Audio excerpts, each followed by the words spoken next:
Through the rift between realities, the Golden Lord of humanity emerged, his radiant form stepping into a world utterly alien to his own. His ageless eyes scanned the skyline of an unfamiliar realm, where steel towers pierced the heavens and neon light mocked the stars. The psychic weight of his existence rippled outward like a storm. Machines stuttered and died, mortals dropped to their knees in unconscious awe, and all who dreamed saw visions of a throne bathed in endless light. When the champions of this world gathered in a place mortals called Central Park, they did not find a villain to fight, but a god whose conviction eclipsed all human understanding. The Emperor had crossed the veil for one purpose alone: to save mankind from itself. Yet in this universe, where gods and monsters strode freely among men, would his uncompromising ideal of unity bring salvation or absolute ruin? The sky above the city split open like a wound in the fabric of existence. It was not a storm in any natural sense. Lightning fell upward, golden and divine, as though the world itself rejected what was arriving. Thunder came not from the clouds, but from the spaces between dimensions, deep, bone-shaking, and eternal. People froze in the streets as lights flickered and engines died. The entire metropolis fell into a golden dusk. Within the Sanctum Sanctorum, Dr. Stephen Strange crumpled to his knees, blood seeping from his nose as ancient wards blazed with unnatural fury. The eye of Agamotto flared green in warning. "Wong!" he gasped, clutching the relic at his chest. "Something's coming, something that should never be." Far across the realms, Thor Odinson felt it too, the disturbance shaking the halls of Asgard like the hammer of creation itself. "Father," he murmured to the empty throne, "what power dares stir the bones of Midgard so violently?" At the Avengers compound, Wanda Maximoff screamed as crimson chaos energy spiraled uncontrollably from her hands. Vision caught her before she fell, the Mind Stone in his brow pulsing with unbearable resonance. "Something vast approaches," he whispered, his voice trembling with static. "Something beyond comprehension." The tier in reality widened above the park, spilling golden brilliance across the night sky. It was unlike the twisted purple of Thanos or the kaleidoscopic hues of Dormammu's realm. This light was purpose-made, manifest, cold, and absolute. And then he stepped through. A towering figure, clad in radiant armor, descended slowly, his presence distorting the very air. Black hair framed a face of terrible majesty. His eyes blazed with millennia of wisdom and war. Where he walked, the earth crystallized into glass, the grass transmuted to gold. The Emperor of mankind had arrived. His mind, vast as the stars themselves, expanded across this new cosmos, tasting its energy, its fragility, its discord. This was not his Imperium, not the galaxy he had bled to unite. Here, humanity remained splintered, bickering, blind. Gods demanded worship, monsters masqueraded as saviors. The Great Crusade had never even begun. His psychic aura washed over the continent like a tidal wave. Thousands fell unconscious. Others saw fleeting visions of a golden throne, a radiant empire, and a destiny they could not name. Even orbiting satellites failed. On board the helicarrier, alarms screamed as engines died. "Get me everything we have on that light," Nick Fury shouted, gripping the console as the massive vessel began to lose altitude. "And someone get Stark on the line. Now." In his tower, Tony Stark stood before a wall of glass, staring into the golden storm over Manhattan. His senses went wild, readings beyond all known spectrums. "Friday, what am I seeing?" "Unknown, sir," the AI replied, her voice glitching. Energy output exceeds every recorded scale. Possible interdimensional origin. Tony's expression hardened as the latest armor sealed around him. Then, let's go greet the visitor. The Emperor stood unmoving at the heart of a perfect circle, scorched into the park. The ground around him smoldered. His mind probed every defense, every power signature, every presence that could threaten or intrigue him. He found technology approaching archaic sophistication, energies that bent reality itself. Yet still, this world was fractured and blind. He saw war between nations, chaos among heroes, and gods demanding reverence from mortals. Unacceptable. The first to confront him arrived in a blaze of repulsor fire, a man in red and gold armor hovering 20 feet away. Iron Man's scanners whirred, targeting systems active. This area's restricted airspace, Tony's voice boomed from the external speakers. State your name and intentions before things get messy. The Emperor regarded the armored mortal, his gaze ancient and piercing. When he spoke, his voice carried not just through the air, but directly into the minds of all within range, resonant, divine, irresistible. I am the Emperor of mankind. I have come to bring order, to end your endless squabbles and raise your species to its rightful place among the stars. Inside the helmet, Tony's HUD flickered with interference. Friday, you catching this? Partial data only, boss. Something's corrupting our systems. The Emperor advanced a single step. The light from his armor shimmered like sunlight on a dying star. Your technology shows promise, he said calmly, but your minds remain bound by limitation. Tony felt pressure behind his eyes, like a vice tightening around his thoughts. Okay, Emperor Goldface, he muttered through clenched teeth. We've already got enough would-be rulers on this planet. Maybe let's talk before you start declaring empires. A simple gesture. That was all. The Emperor lifted a hand, and Tony froze mid-air. His armor locked. His limbs refused to obey. Even thought itself seemed muffled under the crushing tide of psychic command. Your will is strong, the Emperor noted, his tone approving. Rare among unaugmented men. You possess potential. With deliberate gentleness, he lowered Iron Man to the ground. The armor split open, releasing Stark unwillingly before him.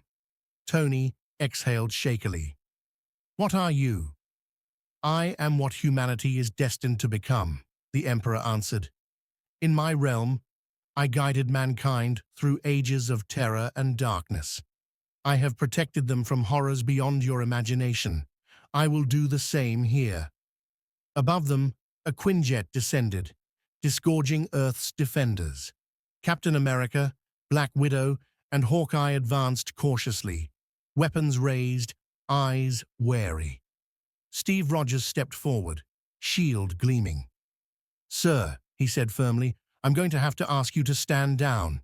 We mean you no harm, said Captain America, lowering his shield just slightly, but we can't let you endanger our people.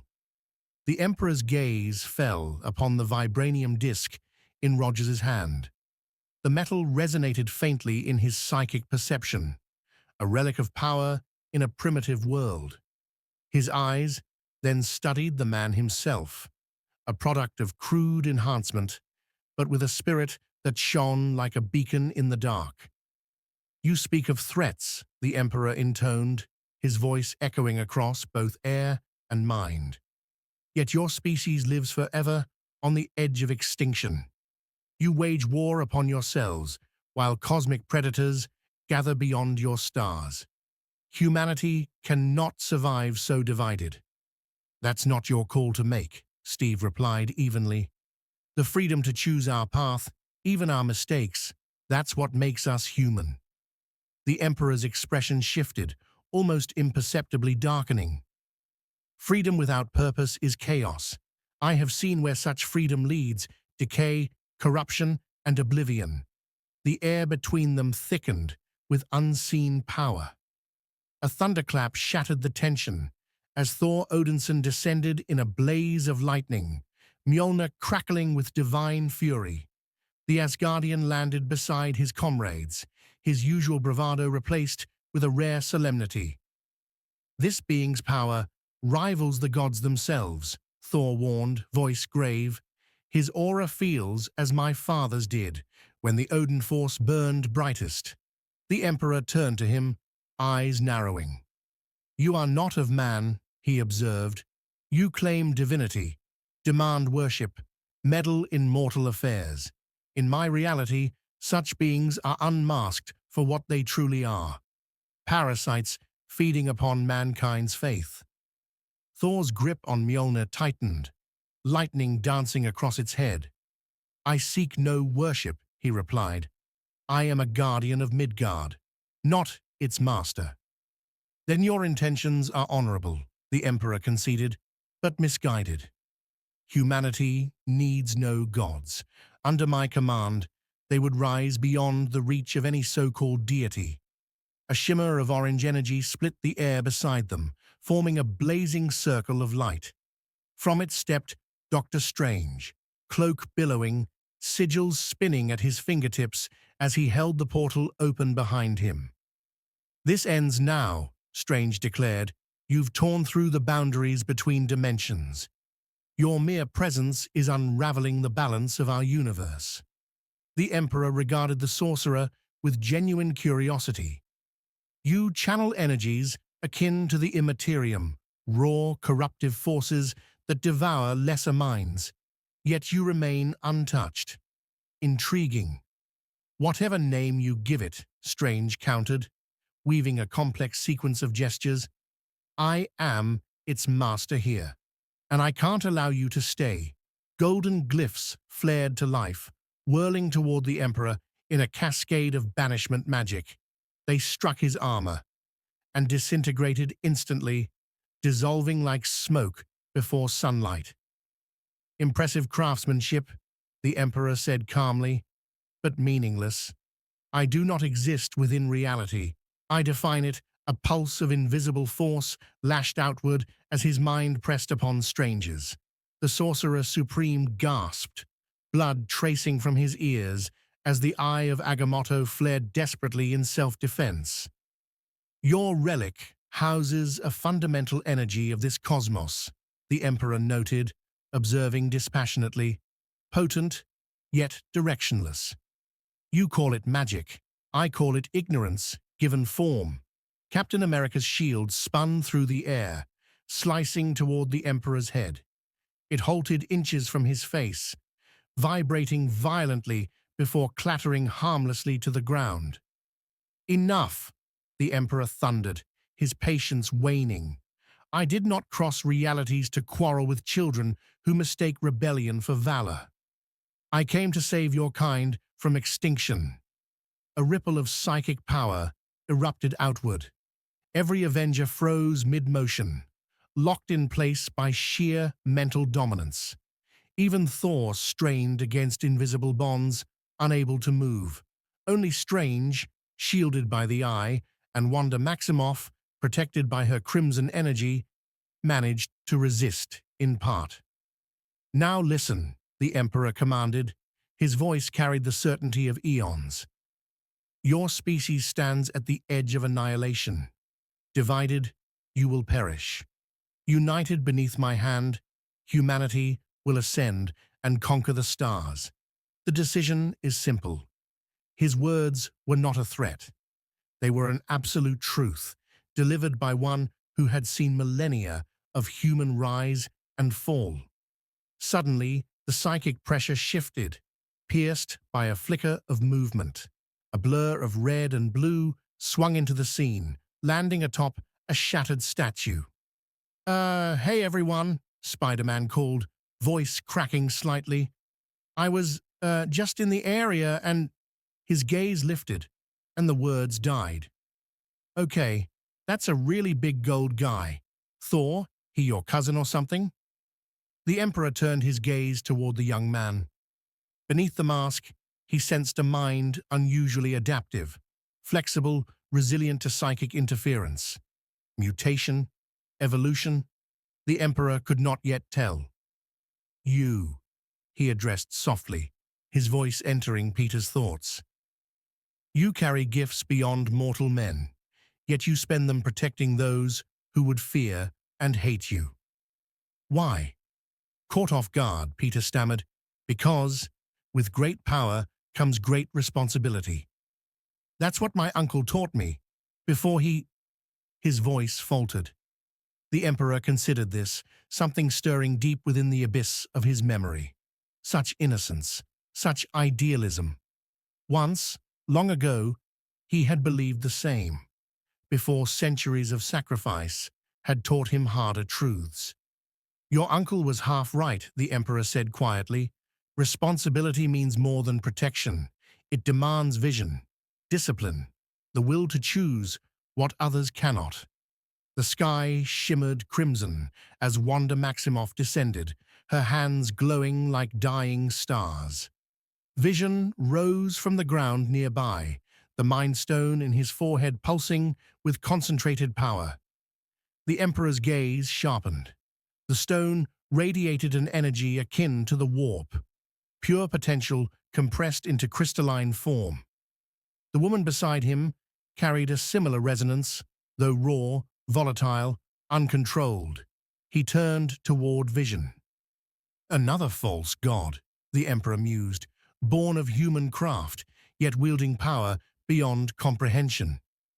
I was created, Vision answered evenly, but I have grown beyond my design. I fight for all life, not just mankind.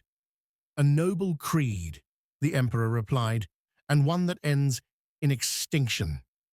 Those who do not protect their own will be erased by those who do. Wanda stepped forward, her energy flaring. You talk like humanity belongs to you. We fought beings with your arrogance before. They're all gone. We're still here. The Emperor's eyes met hers, and Wanda gasped as she felt his consciousness touch hers. Your energy, he murmured, is linked to the same force that empowers the stone.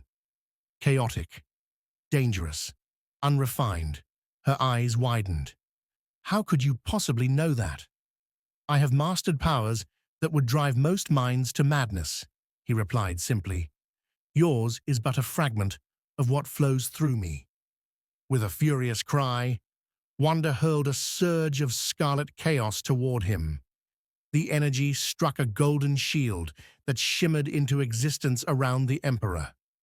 Crimson and gold collided, light clashing like divine fire. For the first time, strain flickered across his expression. This magic, wild though it was, resonated with the same laws as the warp. It could wound him if wielded with mastery. Seizing the moment, Vision unleashed a beam from the Mind Stone. The two energies combined, striking the Emperor head-on. The ground trembled. The Golden Lord staggered half a step, and then straightened, unscathed, eyes blazing. Enough, he said. With a gesture that tore at reality itself, he released a pulse of godlike energy. A sphere of golden fire exploded outward, transforming matter wherever it touched, grass to crystal, trees to glass, air to solid light. When it faded, the heroes stood immobilized within a frozen tableau of shimmering gold. Only Strange, protected by the eye, and Wanda, her crimson barrier, flickering but intact, remained partially free. You have 3 cycles to consider my offer, the Golden Sovereign said, his voice resonating through the heavens. After that, I will proceed, with or without your consent. As the colossal figure ascended higher into the night sky, a streak of lightning split the clouds. The Stormborn hurled his hammer, launching himself upward to intercept. You shall not threaten this realm, he thundered, divine energy crackling around him. The Sovereign turned slowly, his golden aura unfurling like the wings of a god. He extended one radiant hand, and from his palm burst a beam of blinding energy. The bolt struck the Stormborn mid-flight, hurling him earthward with cataclysmic force. The ground split where he fell, smoke and dust rising around a newly formed crater. Bruised, trembling, the Stormborn dragged himself upright, his weapon shaking in his grip. He surpasses all I have faced, he muttered, crimson streaking down his lip. Perhaps even the All-Father himself. Above him, the Golden Sovereign continued his ascent, until he was but a gleaming spark among the stars. Then, in an instant, he vanished, leaving behind only a trail of luminous fire as he soared toward the moon. Silence blanketed the battlefield. The gathered defenders of Earth exchanged uncertain glances, unable to comprehend what they had just witnessed. At last, the web-slinger broke the stillness with a nervous quip. So, did we just meet Space Jesus, or what? No one laughed.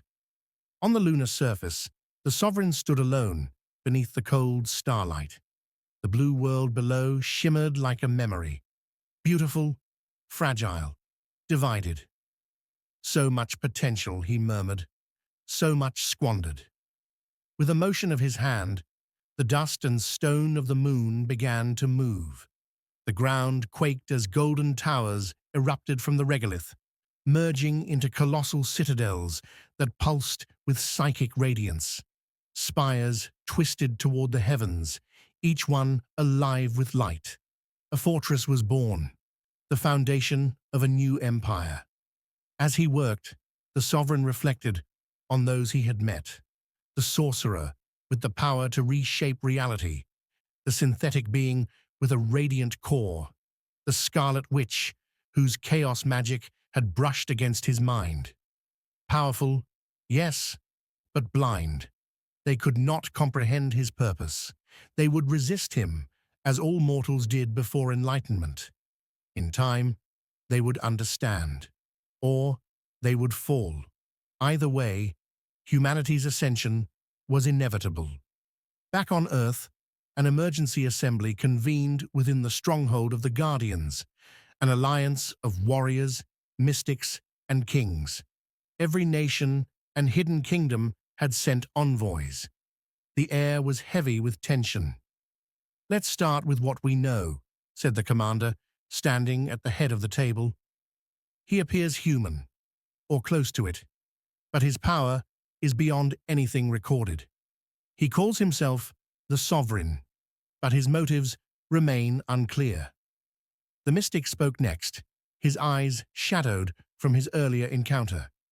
"His power is not magic as we define it. It is thought made manifest.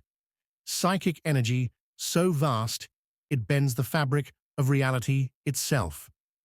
The inventor leaned forward, adjusting his glowing wrist device. "I scanned the energy field during our first contact.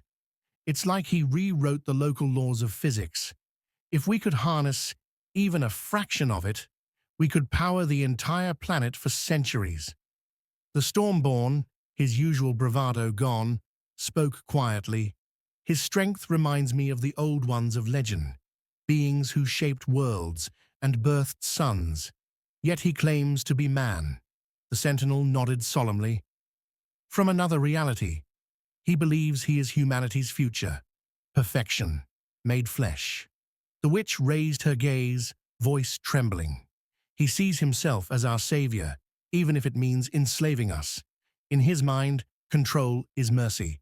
The synthetic being, radiant core pulsing, added softly, "To him, unity is survival. Freedom is chaos." Which brings us to the warnings, the commander continued. He spoke of ancient threats. "Mystic, you saw something when you glimpsed through the time veil. Tell us." The mystic's hands shook slightly. "They were vast, beings that feed upon emotion, suffering, worship. Machine legions older than our species, swarms that devour galaxies. I think his arrival drew their gaze toward us." "So he wasn't lying," murmured the scientist. But that doesn't justify conquest. The king of the hidden nation folded his arms. Then we must decide how to respond. He gave us 3 days. We fight, declared the sentinel. We've stood against tyrants before. Have we? The inventor countered. This isn't a god with a hammer or a machine with a grudge. This is something that stopped the Stormborn mid-flight and shattered one of the mystic's spells with a glance. The Stormborn nodded grimly. Our usual methods will fail. We face power beyond gods. The debate raged on, plans made and broken, alliances questioned, but a sense of inevitability haunted them all. This was not a foe they could simply defeat. As dawn rose on the second day, satellites detected it, a structure on the moon, enormous and radiant, visible even from Earth. A fortress of gold that shimmered against the void. The world erupted in panic and awe. Governments scrambled, scientists theorized, and millions gazed upward, wondering if they had just witnessed the birth of a new god. From his throne within the lunar citadel, the sovereign watched their fear unfold. Predictable, he whispered, so human. He extended his consciousness outward, not to all minds, but to a chosen few, the gifted, the broken, the ones who might yet serve. In his laboratory, the inventor froze as a voice entered his mind, calm, commanding, divine. Your genius is wasted on toys, it said. Join me. I will show you creation itself. Across the world, others felt the same presence. The king was offered a vision of a united Earth beneath one banner. The scientists saw a cure for his curse. The witch glimpsed mastery over the chaos that tormented her. And all of them heard the same final words, echoing through their thoughts like a prophecy. Humanity's destiny will not be denied. Even the sentinel, the man who had become a living symbol of defiance against tyranny, was not spared the vision. The Golden Sovereign showed him a world at peace. Humanity united under one banner. No borders, no endless wars, no hunger. A civilization spreading among the stars, bound together in harmony. Consider carefully, the Sovereign's voice echoed within their minds. What I offer is not domination, but transcendence, not enslavement, but deliverance. Sacrifices will be required, yes, but the alternative is extinction. And then, as abruptly as it had begun, the psychic broadcast ceased. Each chosen mind awoke from the vision trembling, uncertain, shaken by how precisely their deepest fears and desires had been touched. Every offer had been custom forged, honed to pierce the soul. In the sanctum of the mystic order, the Archmage sat cross-legged amid floating relics and shifting runes. Before him, the eye of eternity pulsed, a crystal sphere through which futures unfolded like rippling mirrors. He looked and looked again. Every path led to the same end, the Sovereign's dominion fulfilled, humanity unified beneath a single golden banner. Worlds colonized, wars ended, and yet something vital gone, the spark that gave humanity its soul, its chaos, its creativity, its defiance. And beneath those radiant futures, the Archmage saw movement, shadows stirring beyond reality, vast beings drawn across the dimensional veil by the Sovereign's psychic magnitude. The very threats the Sovereign warned of were accelerating because of him. The Archmage's eyes snapped open, the crystal dimming. "Keeper," he called to his ally, "prepare the mirror hall. Summon them all. Our time is shorter than we thought." On the lunar surface, the Golden Sovereign stood at the heart of his radiant fortress. Its towers defied logic, rising in spirals that seemed to bend space itself. Walls of transmuted matter pulsed with inscriptions that a mortal mind could not survive reading. He sensed it then, an approach through the void, a vessel of divine forged make, threading light itself into a path through the dark. It descended in silence, landing upon the silver plain. The sovereign permitted entry. 3 figures emerged, the Stormborn, wrapped in the living power of thunder, the Iron Adept, encased in gleaming armor that shimmered with contained starlight, and the Archmage, hovering upon a disk of ethereal energy. They crossed the threshold of the fortress, the gates of liquid gold parting before them into a chamber vast enough to contain a mountain range.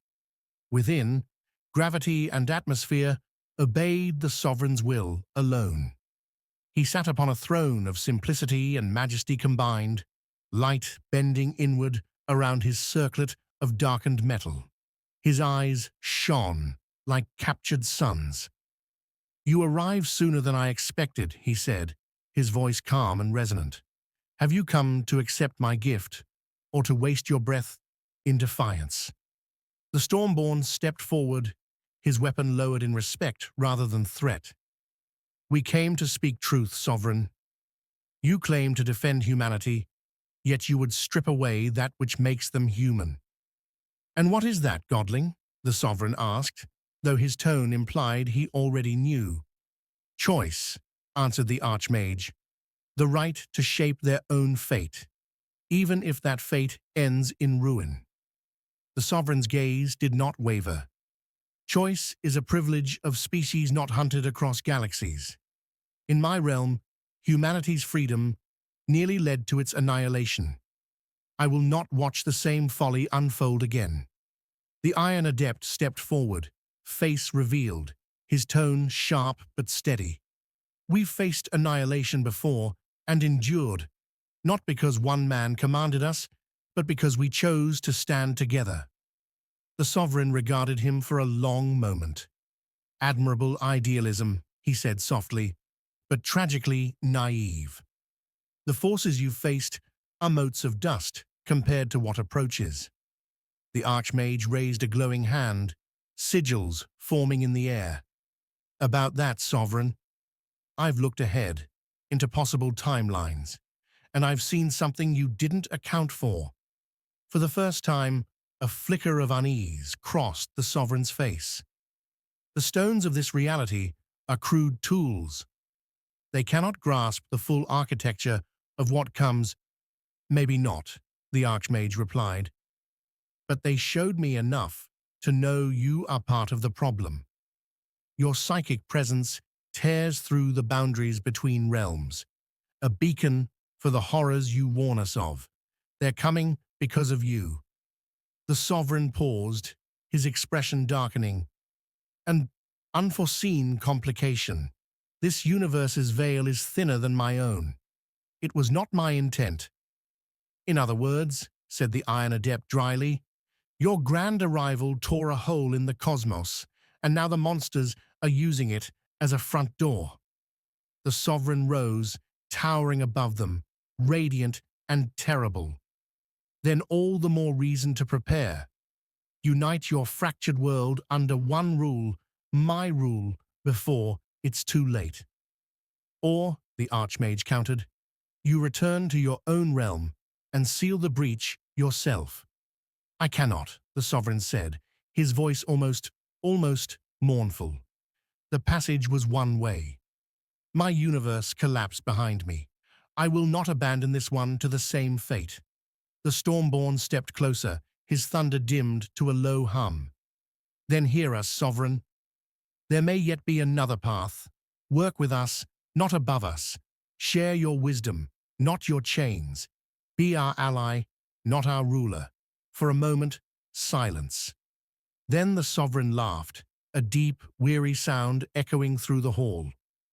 "I tried that once," he said softly, "in the early dawn of old terror.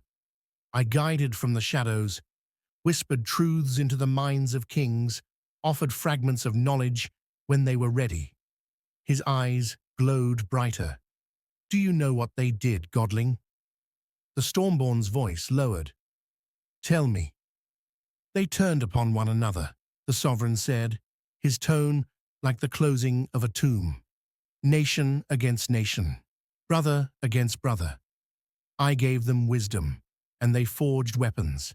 I offered unity, and they answered with war. Ideology rose against ideology until purpose itself became a battlefield. Machines once forged to uplift mankind turned into engines of annihilation. Knowledge meant to unite was hidden behind walls of power and greed. The age of strife nearly consumed humanity long before anything from the stars could. With respect, Strange interrupted quietly, his tone guarded. This isn't your Earth. Our past isn't yours. Our potential isn't yours. The Emperor's gaze was like a star collapsing. Your history, he replied, is only a mirror of mine. Different names, different centuries, the same ruinous flaws, humanity devouring itself while greater predators circle above. Before anyone could answer, something shifted in the air, a subtle wrongness. The light dimmed, sound stretched, like it was echoing underwater. Even the colors of the walls seemed off. The Emperor was the first to react, head turning sharply as if he heard voices from beyond the visible world. They come, he said flatly, all diplomacy drained from his tone. Sooner than expected. The barriers between dimensions collapse. Strange felt it next. His instincts screamed, the wards woven into his soul flaring bright. Something's breaking through, he breathed. Not in one place, everywhere. The Emperor moved with impossible speed for his size, cloak sweeping as he strode toward the great gate. Then witness, he commanded, what I sought to protect you from. Outside, the moon's lifeless beauty had twisted. The black sky rippled with colors that had no human name. The stars blinked in deliberate, sinister rhythms. And across the curve of Earth, enormous shadows slithered, not cast by anything that should exist. The veil grows thin, said the Emperor, voice heavy with ancient dread. The entities I warned of can sense this world's weakness. Dr. Strange's hands blurred through sigils of golden fire, his aura expanding like a shield. Too fast, he muttered. My calculations said we had weeks. Your calculations failed, the Emperor replied coldly. Now act or watch your reality unravel. Raising both hands, he unleashed a surge of incandescent light. It merged with Strange's sorcery, forming a vast web across the heavens, a radiant lattice barely holding back the breach. But for every rift they sealed, two more opened. It is as I feared, the Emperor said grimly. This incursion has gone beyond containment. Only direct intervention remains. Without warning, he placed his palm upon Strange's shoulder. Power, vast and terrifying, flooded through the sorcerer. The eye of Agamotto erupted with emerald brilliance, channeling energy it was never meant to hold. What are you doing? Strange gasped, his voice trembling under the force. Granting you the strength to mend reality, the Emperor answered. Your relic and my psychic will can repel the invaders, for now, but it will not last. Above them, the chaotic sky began to steady. The stars resumed their rightful places. The light normalized. Thor and Tony could only stare, awed by what they were witnessing. Strange's face, however, was pale, blood seeping from his nose as he struggled to keep control. I can't sustain this, he rasped. Nor should you, the Emperor replied, lowering his hand. The energy ebbed to a tolerable hum. This was only the first wave. The true enemy gathers beyond the veil. Thor's eyes hardened. Then we prepare. Asgard stands with Midgard. Noble words, the Emperor said, but even Asgard's might is a candle in the warped storm. Only a united and ascendant humanity can endure what comes. Tony, silent until now, finally spoke. Maybe there's a third way, Not yours, not ours. Something new. The Emperor regarded him curiously. Elaborate. You said sending them back is impossible with our means, Tony began. But what if we combine everything? Your tech, Asgard's science, Strange's magic, the stone's energy, all of it?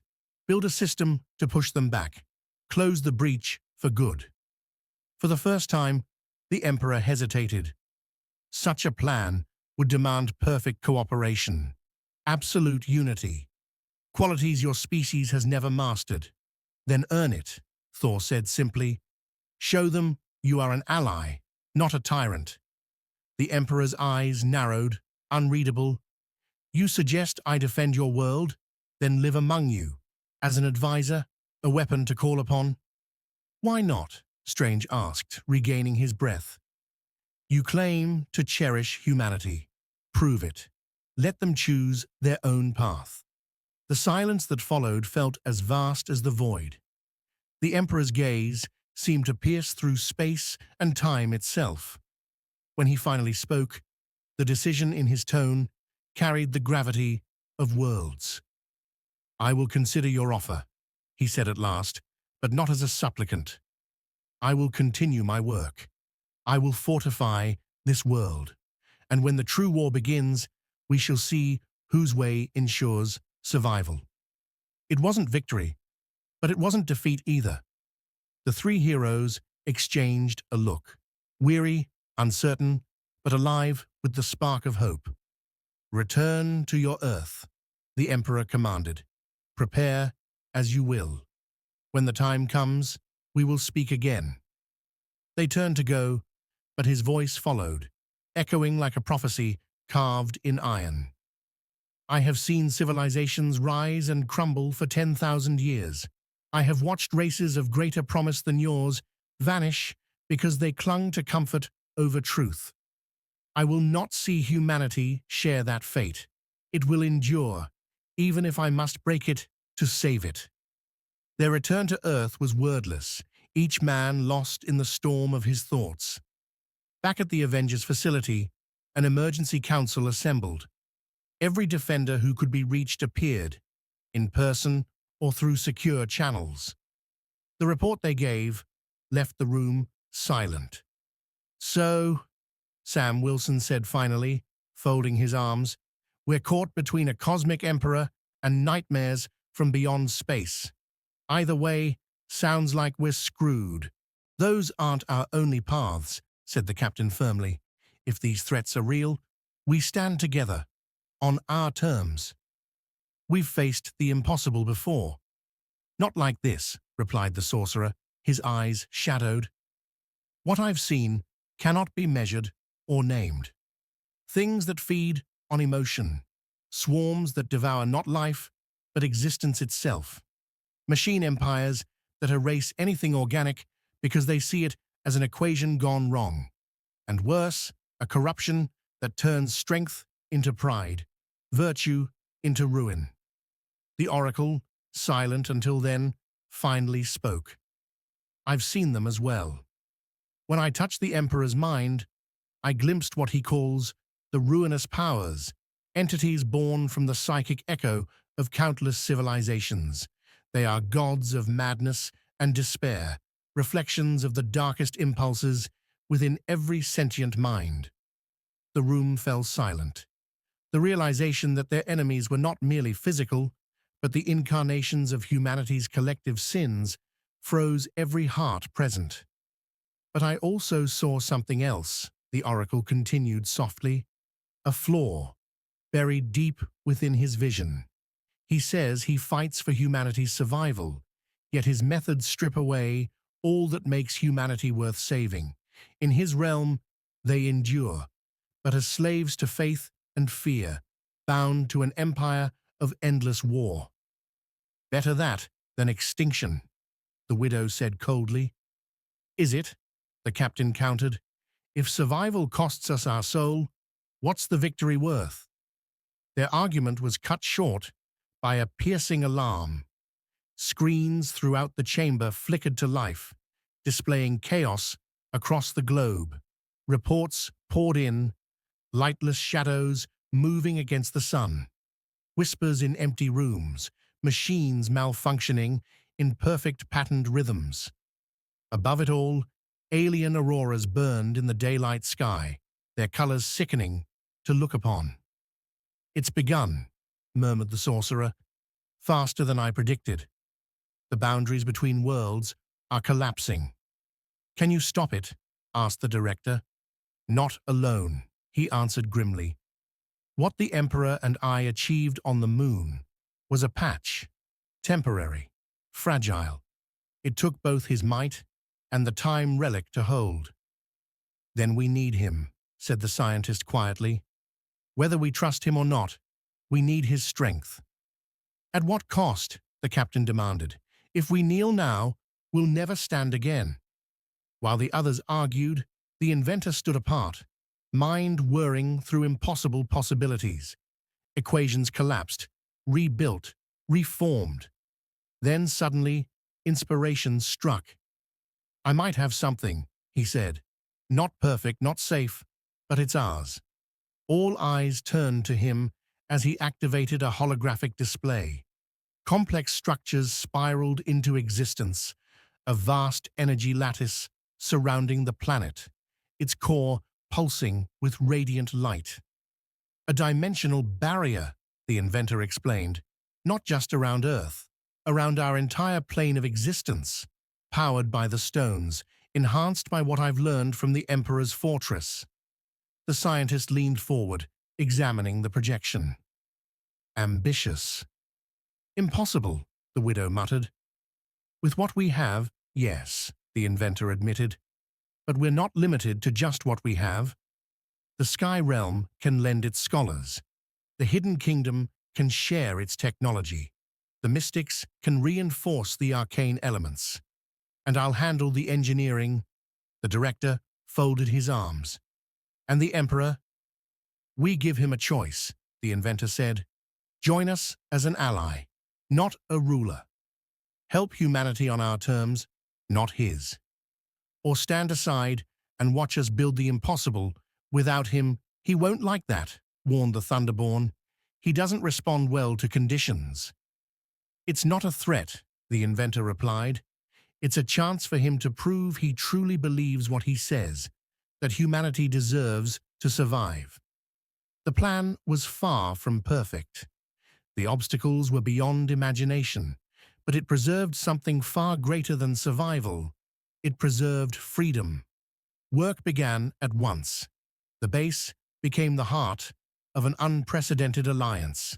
Scientists labored beside sorcerers. Hidden nations opened their vaults.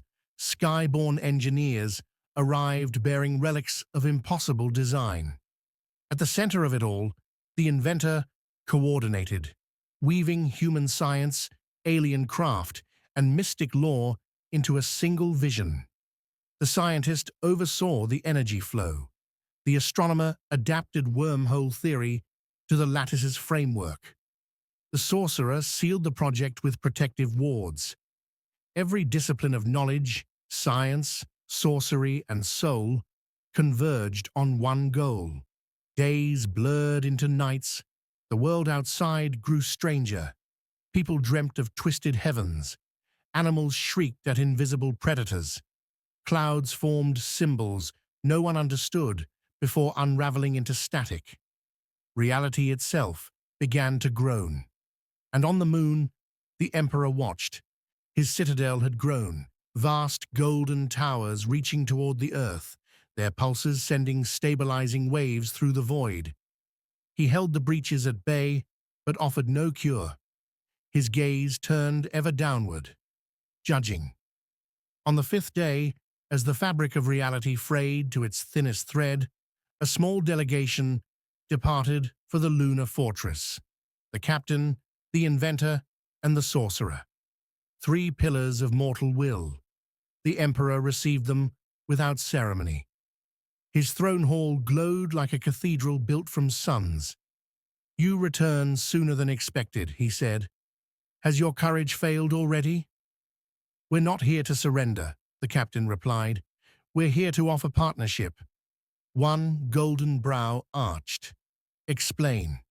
The inventor set down a portable projector, its blue light filling the chamber with holographic diagrams. We're building this, a shield to repair the tears and prevent new ones. But to finish it, we need your insight.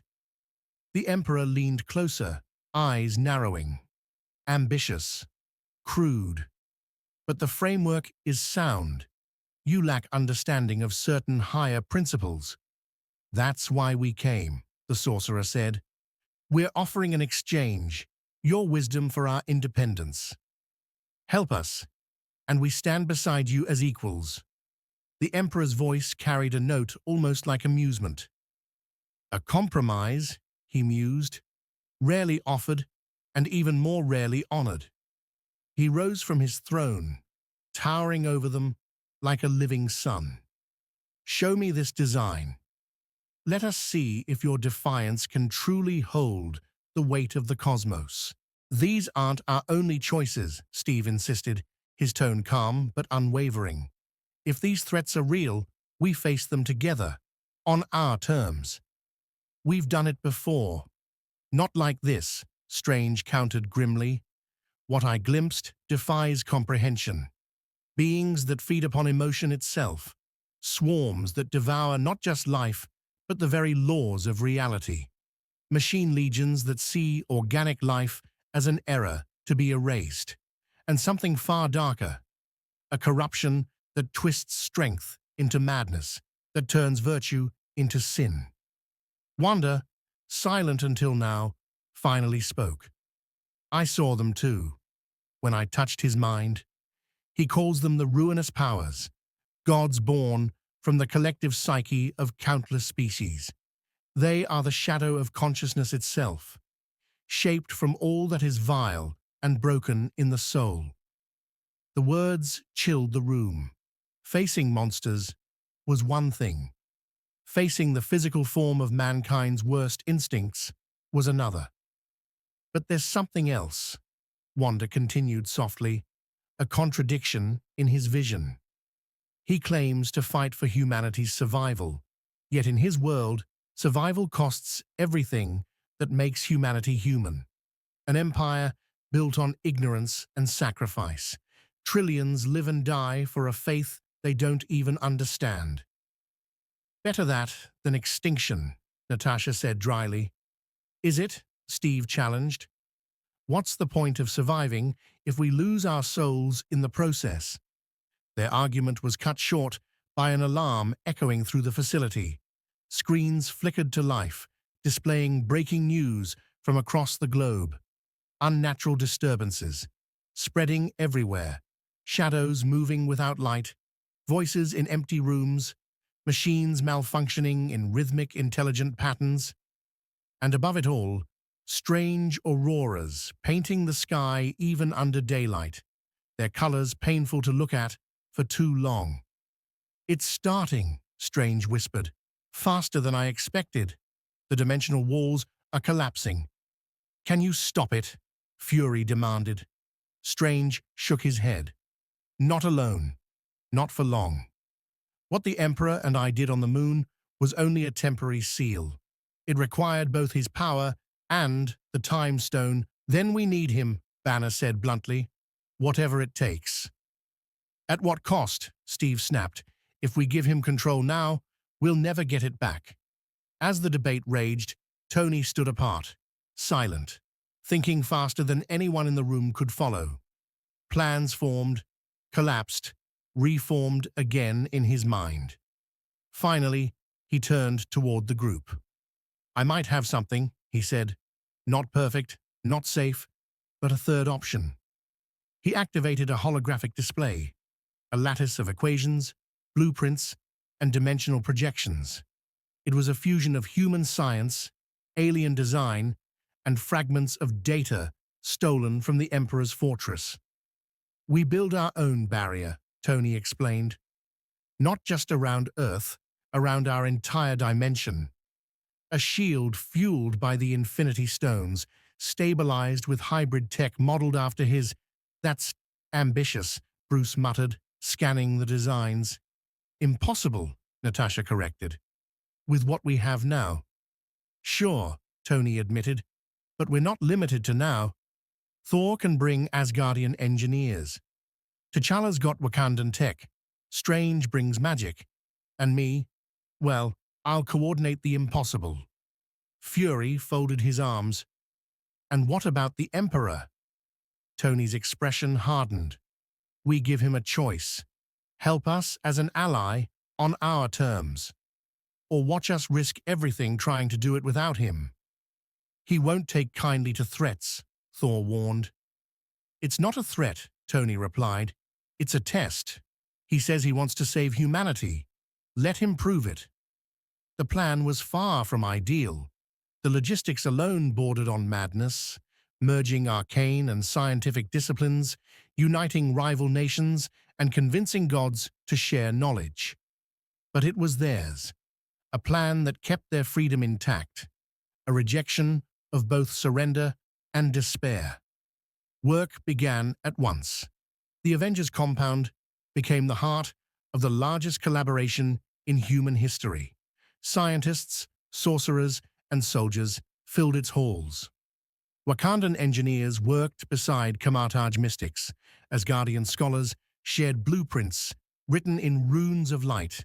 Tony coordinated it all, the architect of an idea that fused reason and faith.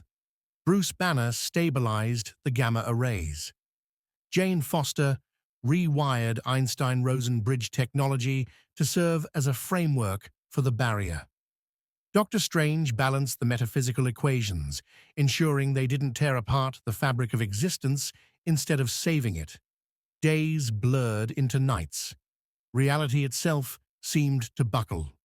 People dreamed of horrors they couldn't describe. Animals fled, invisible predators. Clouds moved against the wind, their shapes forming faces that dissolved when seen directly.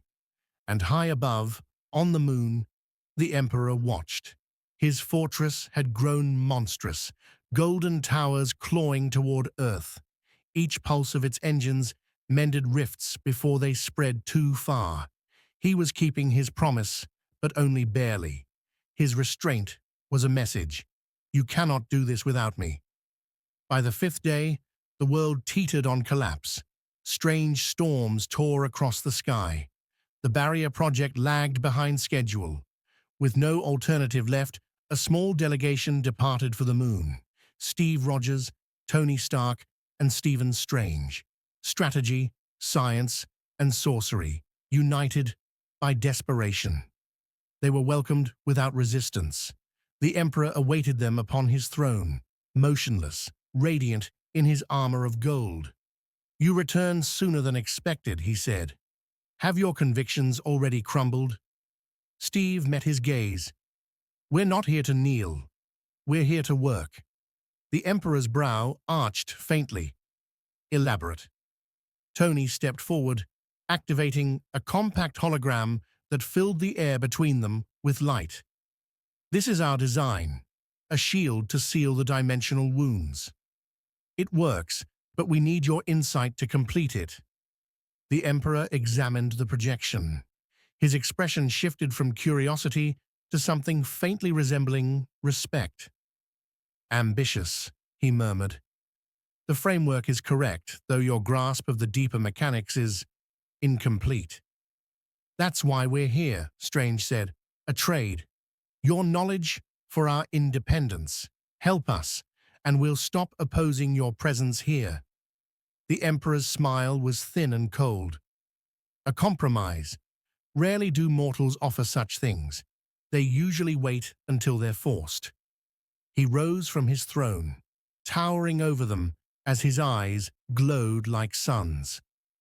Your design has merit, but fatal flaws. The energy demand alone, the Emperor observed, would surpass the capacity of your entire civilization, even with the aid of Asgard's finest. That's where the stones come in, Tony replied. 6 primal forces that hold this universe together, working in unison. The Emperor's gaze sharpened. Show me these artifacts. Strange hesitated, then raised his hand. The eye of Agamotto unfolded, revealing the time stone pulsing within, a green flame of eternity captured in crystal. "This is one," he explained quietly. "The others are scattered, each protected in its own way. Together, they command existence itself. Time, space, reality, mind, soul, and power." The Emperor regarded the gem with a scholar's fascination. "In my world, such relics were myth, echoes of the first war between gods and mortals. But here, they are real, intriguing." Turning back to the holographic projection, he continued, "With these as your core energy sources, the barrier becomes possible. Yet the difficulty remains colossal. The synchronization alone would demand coordination your species has never achieved." "That's why we came," Steve said. "For your experience. Not as your soldiers, as your partners." Silence filled the throne chamber. The Emperor's golden eyes dimmed in thought, calculating futures no mortal mind could follow. "And if I refuse?" he asked finally. "If I declare that only unity beneath my direct rule can ensure survival?" "Then we do it ourselves," Tony said, without hesitation. "Maybe it works, maybe it doesn't, but it'll be our choice." For a long moment, the Emperor studied them, and then, to everyone's surprise, he laughed. It was a deep, weary sound, like stone breaking after centuries of pressure. "In all my millennia, the defiance of mankind never fails to amuse me," he said. "Even when facing annihilation, you cling to your independence with claws and fire." He gestured toward the projection, and the hologram reshaped itself under his control. "Your framework is promising, but inefficient. Energy channels must be distributed along these vectors to avoid catastrophic feedback. The dimensional anchors, here, here, and here, will maximize spatial cohesion." The three humans exchanged brief, hopeful glances.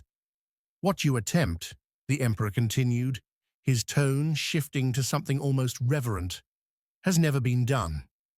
Even with the full mastery of the warp in my own realm, this would be deemed impossible.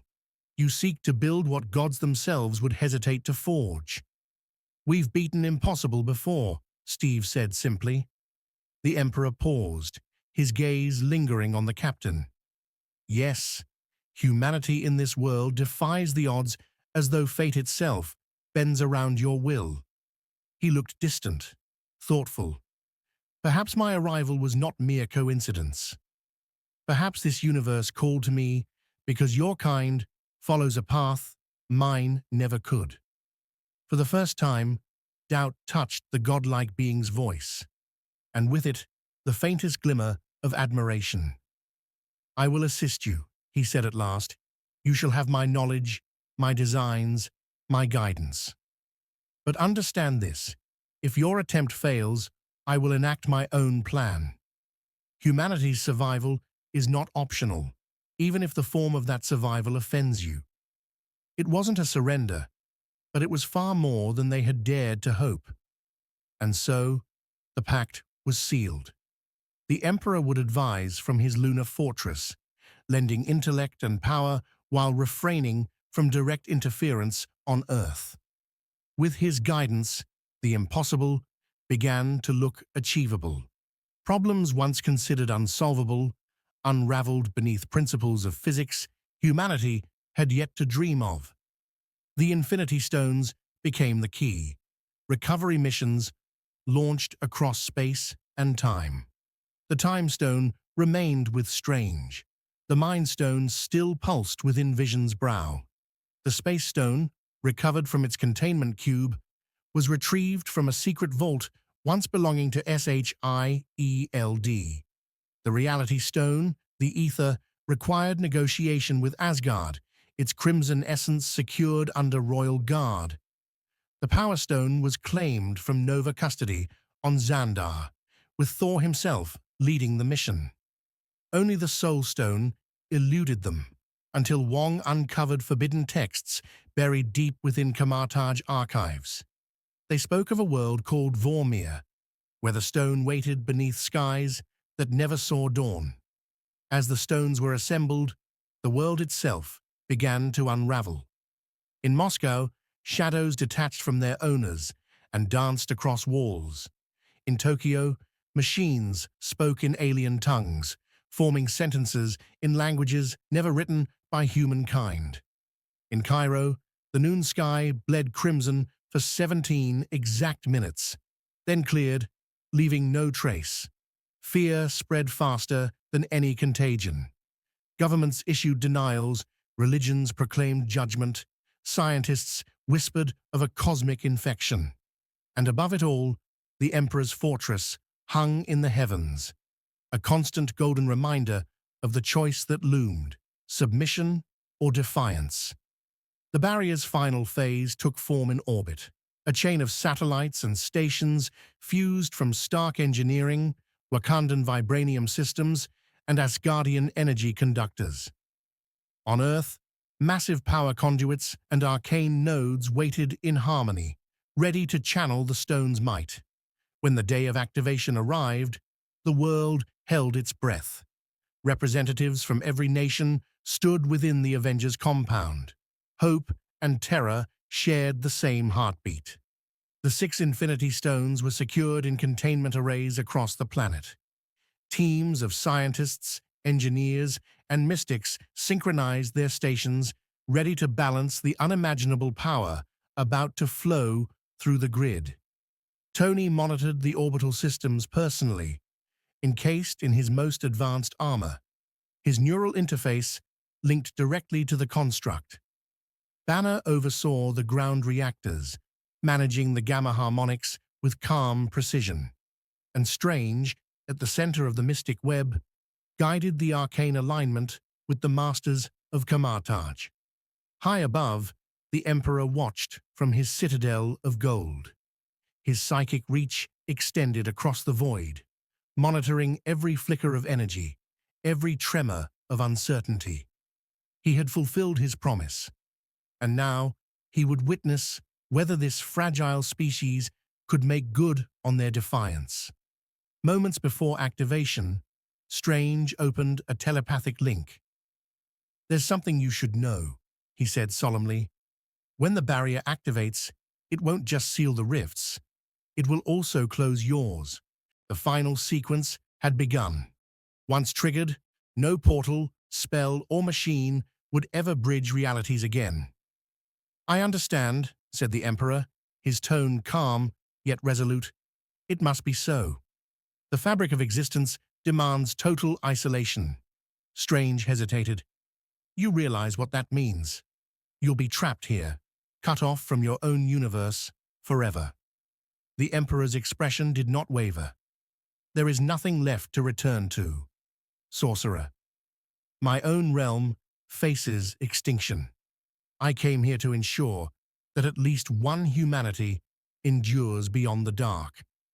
Around the world, the Infinity Stones surged with growing light, their raw essence poured into conduits designed to weave a single lattice of reality, one shield to bind all worlds together.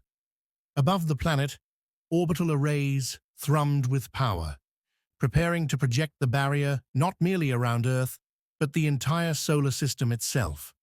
At 10 seconds to activation, alarms howled across the control stations.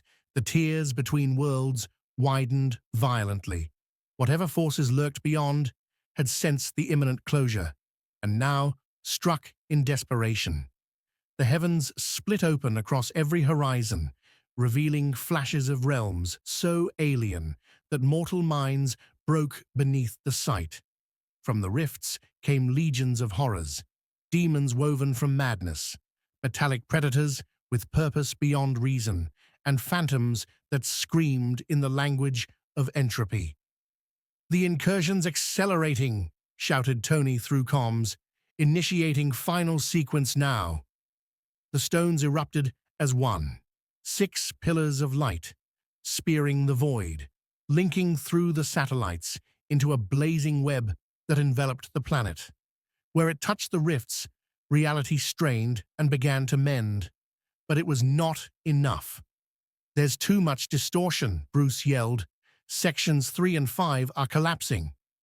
"Something's fighting back," Strange growled, his eyes glowing with arcane focus. "It's not chaos, it's coordinated. Something alive is trying to break through." In orbit, Tony watched the barrier falter, sections flickering out to reveal the abyss beyond. "We need more power. The stones can't handle this alone." On the moon, the Emperor of Mankind gazed down upon the failing shield, disappointment shadowing his features. "They fought bravely," he murmured, "but mortal will alone is seldom enough." Then his fortress blazed like a newborn star. Golden energy erupted from its towers, not toward the earth itself, but to the barrier encircling it. Strange felt it instantly. "The Emperor, he's reinforcing the field." Every eye turned skyward. The fortress now burned brighter than the moon itself, pouring endless radiance into the shield. The web of light grew stronger, the gaps closing one by one. Yet even with divine power added to the stones, the pressure did not relent. Something vast, ancient, and hateful pressed from beyond. The Emperor closed his eyes. He recognized that presence. The ruinous powers, the endless devourer, the same hunger that had consumed his own galaxy. "There is only one path left," he whispered. With no hesitation, he cast aside the limits of flesh and metal. His consciousness unfurled like a sunburst, merging with the barrier itself. He became its pulse, its will, its living foundation. On Earth, the transformation was immediate. The barrier stabilized, luminous and whole. The tiers in existence sealed one by one as the monstrous legions howled in defeat, dragged back into their unmaking. But the victory came with a price. The lunar fortress crumbled into light, its golden citadel dissolving into the energy it had birthed. The Emperor's physical form vanished within the radiance, leaving only a blinding corona in his place. "He's fusing with it," Strange whispered in awe. "He's making himself the barrier." "Is that even possible?" Steve asked. "For him," Strange said, voice heavy, "it is." In the command center, Tony stared at his readings. Stability across all sectors, dimensional integrity restored. Whatever he's doing, it's working. Across the world, the skies cleared. The rifts were gone. The world, once on the brink of annihilation, was safe behind a golden shell of living will. The Emperor was gone, but not lost. Days later, mystics and scientists studied the barrier, discovering something extraordinary. The structure was not static. It thought. Its energy responded to stimuli, shifting like a sentient organism. The Emperor's mind was still there, diffused, omnipresent, eternal. He had become the guardian he was always meant to be, not a ruler of men, but their silent protector. A week after the event, the Avengers assembled once more. Without warning, a voice echoed in every mind. Calm, vast, unmistakably his. "I have found my duty in this world. Not as a sovereign, but as its shield. Can you ever return?" Strange asked aloud. "No. To leave would unravel what I have woven. This is a vigil without end. The predators beyond do not rest. Neither shall I." "So you've trapped yourself," Tony said quietly. "You've become the wall instead of the throne." "An irony not lost on me," the Emperor replied. "In my realm, I ruled from a throne of gold, immobile yet ever watchful. Here, I have no throne, no body, no empire, only purpose." A faint echo of warmth touched their minds, almost like amusement. "Your humanity, unlike mine, still remembers unity without tyranny, strength without domination. That is worth defending." "And the horrors outside?" Thor asked. They circle still, waiting. But they will find no entrance. I am the lock and the key, the wall and the will behind it. Months passed. Life resumed. The stones were dispersed again, no longer needed to maintain the barrier. Scientists declared the field unbreakable. Sorcerers sensed it as a constant hum at the edge of perception, a golden heartbeat surrounding all that lived.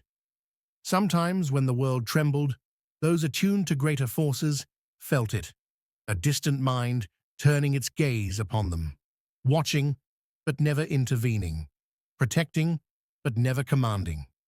1 year later, Strange stood on the roof of the Sanctum Sanctorum beneath a tranquil night sky. To ordinary eyes, nothing had changed, yet to his senses, a faint golden aura shimmered across the heavens. Was it worth it, he whispered. That sacrifice, that eternal vigil, are we worth such a price? The answer came as feeling rather than speech, pride, hope, an unshakable conviction. The sorcerer smiled softly. I suppose that answers that. And as he turned away, a final whisper brushed across his mind. This is not sacrifice, but fulfillment. Thus ended the tale of the Emperor of Mankind, who came to another universe not to conquer, but to protect. No longer enthroned in splendor, but woven into the stars themselves, he watched over humanity from beyond sight or sound. A god reborn, not in dominion, but in devotion. A being who finally understood. True strength is not in ruling the weak, but in ensuring they are never again devoured by the dark.